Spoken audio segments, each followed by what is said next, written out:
Bunaqa taklifni hatto toshkentlik quruvchilar ham bera olmaydi. Bunday imkoniyatni qo'ldan boy bermang. Do'stlar, Bekzod akadan taklifni yomon uchyapti. Hali O'zbekiston tarixida bunaqa taklif umuman bo'lmagan. Diqqat qiling, 10 yil muddatga boshlang'ich to'lovsiz xonadon xarid qilishingiz mumkin. Oylik to'lovi 3 million so'm, atigi 3 million so'mdan. Bekzod aka shuni 2,5 million so'm qilsak bo'lmaydimi? Albatta bo'ladi. Hozirgi imkoniyat 0% dan 10 yilga bunaqa bo'lmagan. Lekin 20% evaziga 2,5 milliondan qilishimiz mumkin. Ha, ya'ni boshlang'ich to'lov agar kim 20% amalga oshirsa, oylik to'lovi 2,5 million so'm tushadi. Tushunishingiz uchun mana shu maketlardan ko'rsatib beraman. Ko'rib turganingizdek, bu yerda 12 qavatlik domning maketi turibdi. Yon atrofida bolalar bog'chasi, avtoturargoh, yashil maydonlar va 12-qavatimiz penthouse bo'ladi.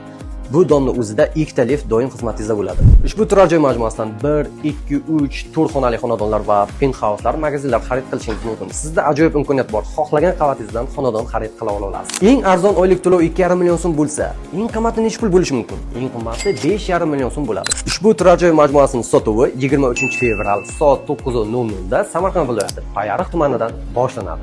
Payariq City bu oilaviy baxt va tinchlik maskani.